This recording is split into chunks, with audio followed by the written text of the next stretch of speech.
for charge to the congregation. Lead you to the covenant blessing of holy matrimony.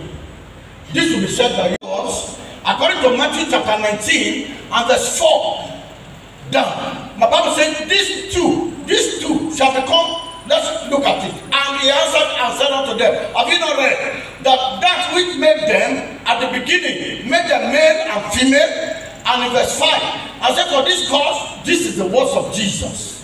He said, for this cause shall a man leave father and mother and shall cleave to his wife, not wives. So, brother, see the berry. You are not permitted in the name of God the Father, God the Son, and God the Holy Ghost to look at another woman. You shall cleave to your wife,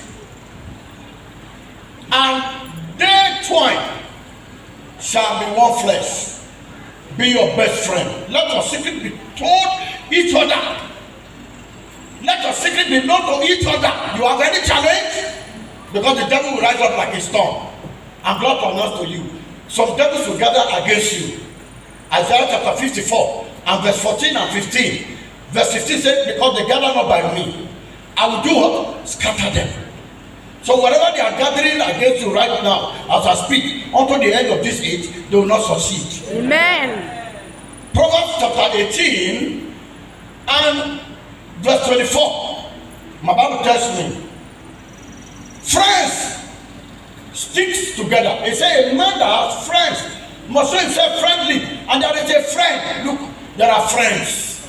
From this scripture, there are friends. But my Bible tells me there is a friend that sticks closer than a brother, and that should be your wife. Are you getting me? Glory be to God. If you don't understand this principle, your marriage cannot be sweet. I'm so close to my wife that I cook. I still cook. I do dishes, forgetting about my titles. Let me warn both of you. Your titles will not take you to heaven. It will rather block it if you don't use it well. So, my second concept for you is that both of you must stick together than a brother. And when you're offended, like when I'm offended at home, I don't talk to my wife. I will withdraw to the bedroom and bury myself with the pillow. Sometimes I will count 1 to 10 because in counting there is a magic. You may not know it. But when you are angry, because I know you are going to be angry someday, just start counting 1, 2, 3, 4, 5. Before you get to 10, the anger has died. There is power in numbers. I'm telling you some of my secrets that have kept my marriage running. Number 3 concept I have for each other is that you must avoid quarrel. Don't be saucy. Don't bring out quarrel. It will prevent your prayer from being answered. The Holy Spirit showed me this scripture some 13 years ago. 1 Peter chapter 3. We read at verse 6 and verse 7. Don't be saucy to each other. No matter the anger or the provocation, be quiet. I'm going to put you through some scriptures this morning. My Bible tells me in 1 Peter chapter 3 and verse 6. Even as Sarah obeyed Abraham, calling him what? Sister, calling him what? You should have a special name for it. Name has a way of making people blush. Sir, you should have a special. Don't call her by her name. That will be tantamount to insult. You can call her sweetie. I shouldn't be the one teaching you those things. Only my tomato in the stew. Ow. Ow. Like I hear the word call each other now. They call each other babe. Babe. I asked them, I said, they should show me where in the dictionary that you find B-A-E. Mbani, I don't agree. You can call her baby. You too can call her daddy. Oh. The thing, if you call a woman sweetheart, you see the way she will walk to you. But call her by her name. You can see everything will scatter for you. Oh, even the soup she will cook, she will overload it in salt. And you are not thereby permitted to react.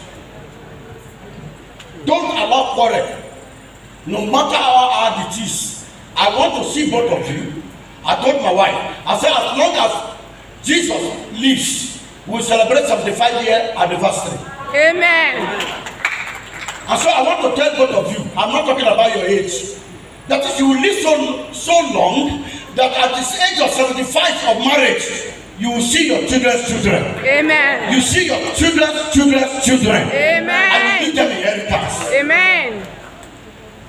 So avoid quarrel. Let's continue. Verse 7. 1 Peter chapter 3, verse 7. It says, likewise, ye husband, dwell with them according to giving. Giving honor unto what? Oga, if you don't honor your wife, it will show. You know what she likes? Like all this chin, potato cheese. Sister, you know what you like, tell him. I went with a brother just this morning to a supermarket. I just reported in this town. It's not yet up to a month.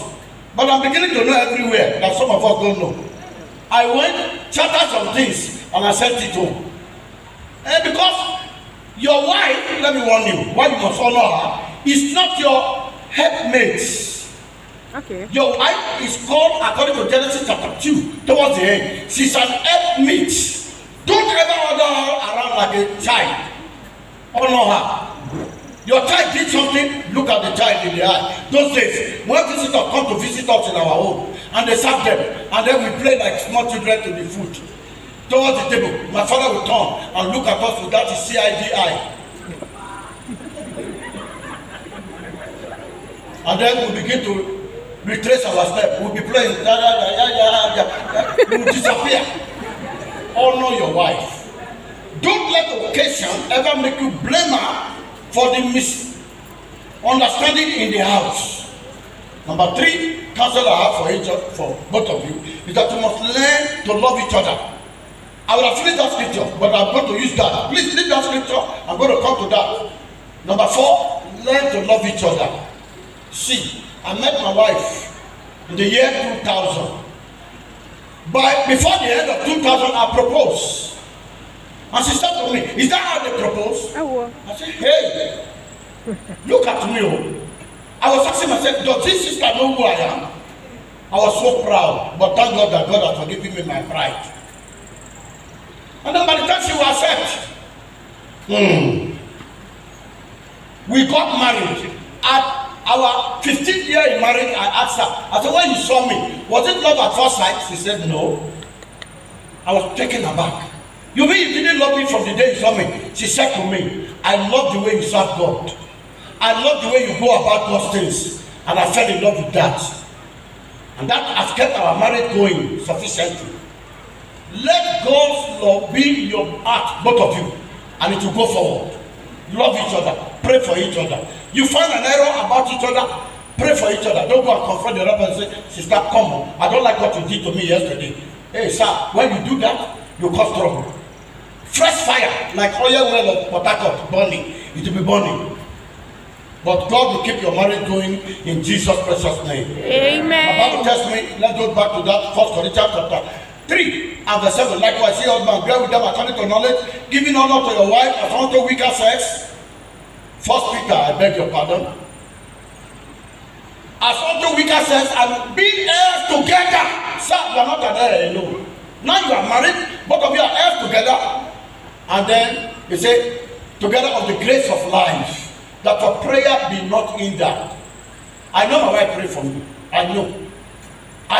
Because last night before I went to bed, as I went into my study, I heard her praying. Shabalaba, Yagada. And now she's praying for me. And I went to bed sleeping confidently. If your wife is not praying for you, sir, nobody can pray better like your wife. Because in the eyes of the Spirit of God, both of you are married physically, you are married spiritually. That's why we serve you the communion. Anybody that takes the communion and goes to do rubbish, his life will be going down. 1 Corinthians chapter 11, from verse 22 to 32. Number 5, play well. How many understand what I mean by play well? You don't? If I describe it to you, will you pay me? Because I collect dollars. Play well. 1 Corinthians chapter 7. The Holy Spirit asked me to give you this scripture. From verse 1 to verse 6. Now, concerning the things whereof ye wrote unto me, is it good for a man? Please, let's leave it in verse 1. Is it good for a man not to touch a woman? Paul answered in verse 2. He said, nevertheless, to avoid fornication, let every man have his own what? Not wives. Wives. And let every man have her own what?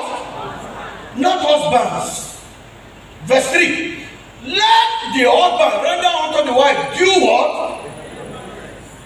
And let also the wife unto her husband do what? And likewise also the woman. Go to verse 3. Likewise also the woman unto her husband. So play. Hello? Do you understand what I mean by play? When both of you lock each other inside the room, play. Play. And play very well. Brother, she must not escape this night too. Okay. She must not escape this night. Abba, you need to see Kasha. Verse 4. 1 Corinthians 7. Wife. The wife has no power of her own what? Sister, from today you don't get power over your body. I'm telling you the truth. Naked truth. But the husband is free to touch you.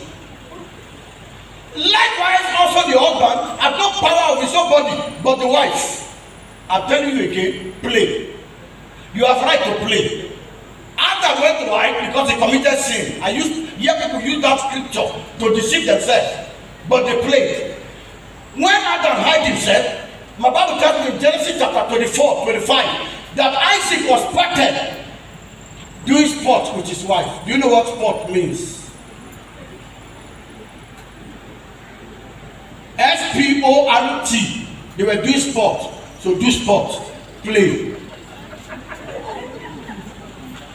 Play. No deprivation. When she's fasting, she will tell you I'm fasting. And she's not, if you are not fasting, don't tell him I'm fasting. Because he gets us aggro go kasha. And when he begs, you must stop your fasting. It's scriptural. I will leave you to go and read the remaining. Defraud ye not the other, except it be with consent for a time, that ye may give yourself to fasting and prayer and come together. Come God what? I'm showing you scripture.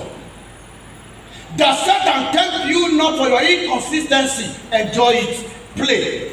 Look at your neighbor congregation and say, neighbor. Neighbor. If you are married, play.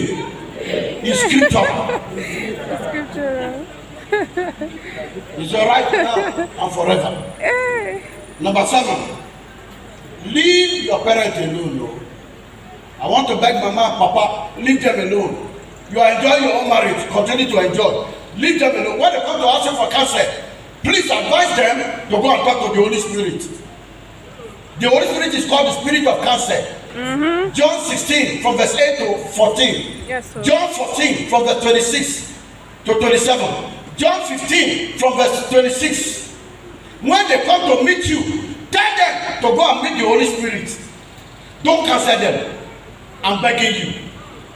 One of my daughters brought a man, told me about a man. I said, do you like him? She said, yes, sir. Then I invited the man to my office. She was there.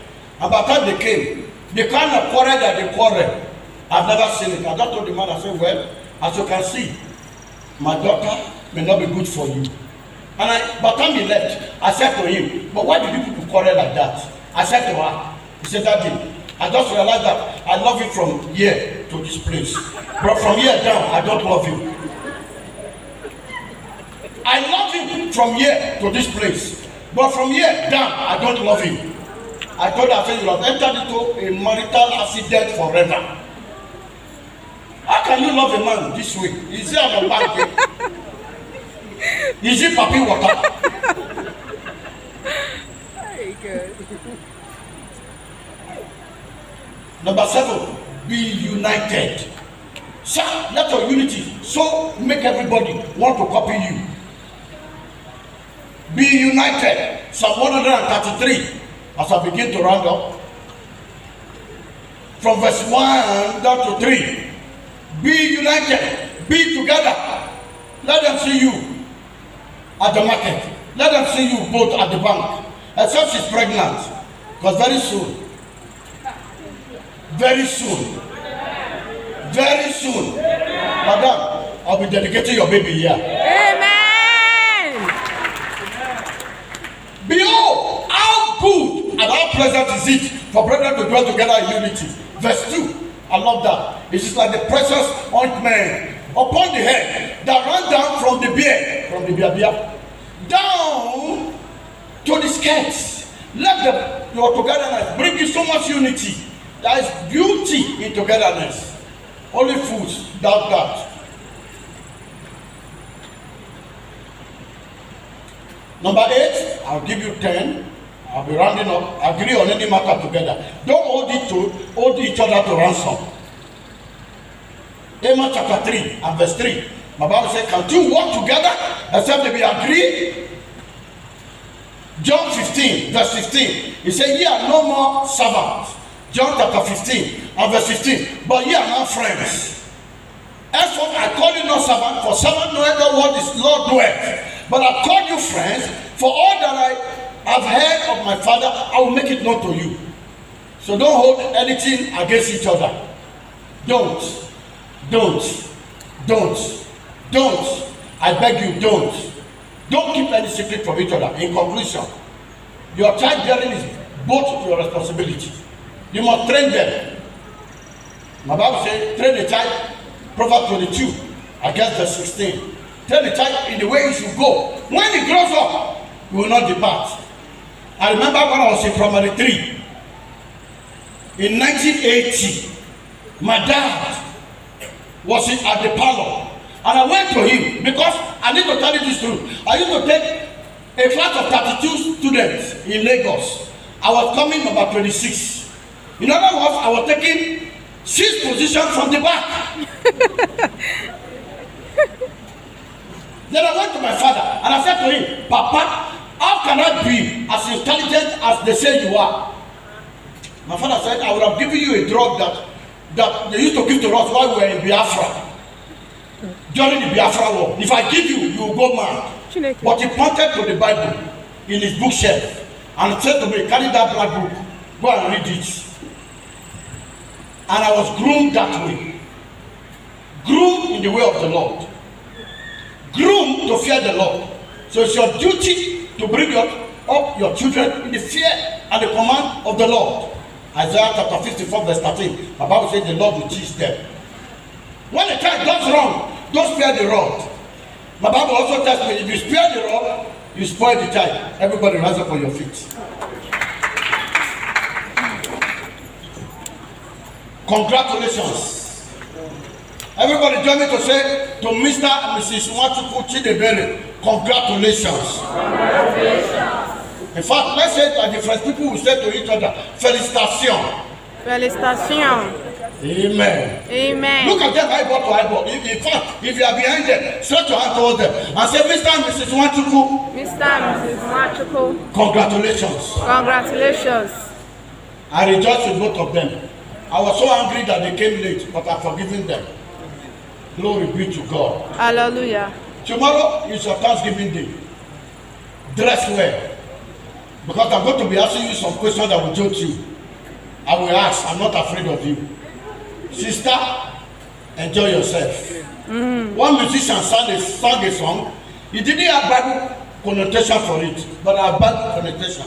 He said, allow me to enjoy you. Allow me to flex so. Allow me to flex so. You know the conclusion. Some of you are already laughing. I know you know that song.